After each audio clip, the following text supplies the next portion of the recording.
Eh bien bonjour à tous, c'est Flo et aujourd'hui on se retrouve pour un avis comics sur Battle Beast, tome 1 de Kirkman et Otley. Donc c'est sorti chez Delcourt, on a les 6 premiers épisodes de la série Battle Beast.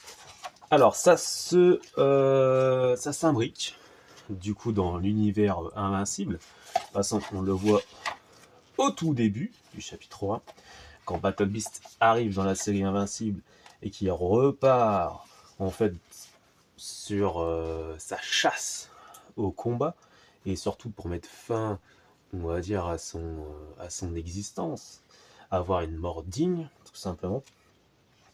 Donc, on va retrouver le personnage de Tak, du coup, ce Battle Beast, ce tueur, ce combattant, ce guerrier, voilà, ce guerrier lion, ce lion guerrier, qui va en fait essayer de chercher un adversaire à sa taille.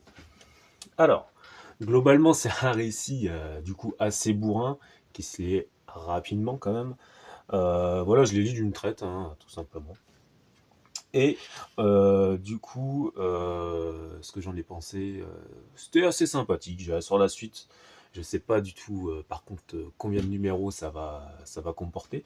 Je sais pas si c'est en 12 ou pas. Ce que j'avais peur, moi, c'est que du coup, bah, on connaît déjà la fin du personnage. Je vais pas en parler si jamais vous n'avez pas vu Invincible. Donc on sait déjà comment ça va se passer. Mais ça reste sympathique. On a un petit peu, voilà, un petit, pas dire un flashback, mais un petit truc sur son historique. On a des magnifiques planches par contre. Otley, il a envoyé du pâté, quoi. J'adore son dessin. On a des magnifiques planches.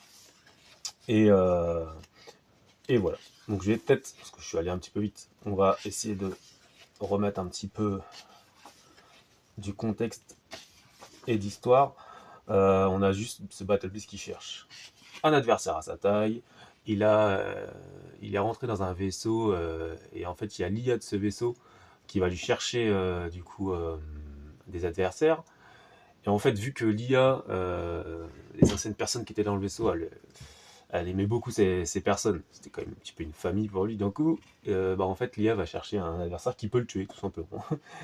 Mais pour l'instant dans ce tome 1, enfin sur ce méchant, et bah il va pas le trouver. Il va pas le trouver.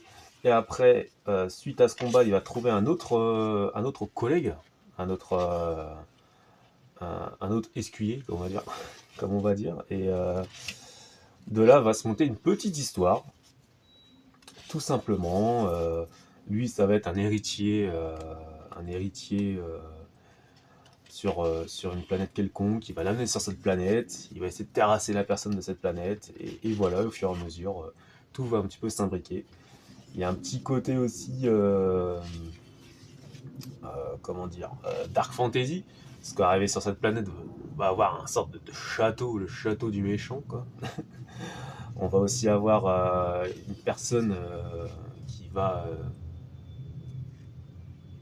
faire en sorte de monter, qui va upgrader en fait notre Battle Beast avec, avec une armure ou avec une épée.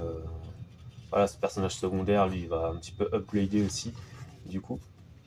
Parce que là, du coup, il a plus de corps. Il va se dire, mais je vais avoir besoin d'un corps peut-être mécanique. Et là, il va arriver sur cette station. Et il va dire, oui, mais ça coûte assez cher comme corps. Il faut que tu fasses le jeu de sang. Il fait, ah ouais. Et c'est parti, quoi. Et à partir de là, bon, voilà. Il y a des petits clins d'œil aussi, bien sûr, à l'univers d'Invincible. Mais ça reste sans tout sympathique. C'est vraiment une lecture sans prise de tête. Gros blockbuster, gros bourrin. Assez bourrin. Euh, le point positif de cette série, c'est bien sûr si vous avez aimé l'univers invincible, bah, c'est un petit bonbon, c'est un petit bonus. Mais c'est surtout les dessins. Moi j'adore les dessins. J'adore Ian Otley, je trouve qu'il fait du très très bon travail là-dessus. Et je vais pas plus loin parce que je vais pas spoiler, même si globalement il n'y a pas énormément à spoiler, quoi. Bah, cette phase était marrante. Cette phase était très marrante. Hop, où il bat carrément une armada de vaisseaux. Et là, vous avez le personnage secondaire qui est en train de parler avec l'IA, et entre-temps, vous le voyez en train de défoncer les vaisseaux à l'extérieur, c'est magnifique. La tête qui coule et tout. C'est très sanglant, par contre, voilà.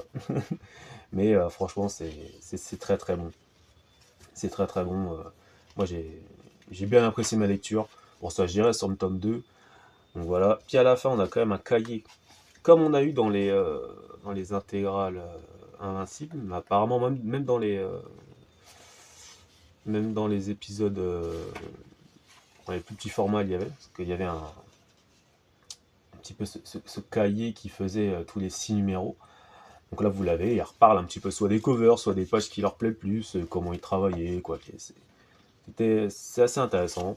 Bien sûr, la galerie des couvertures, parce qu'il n'y a pas les couvertures à chaque fin de chapitre, ou à chaque début de chapitre. Donc il y a toutes les couvertures à la fin, en grand. Voilà.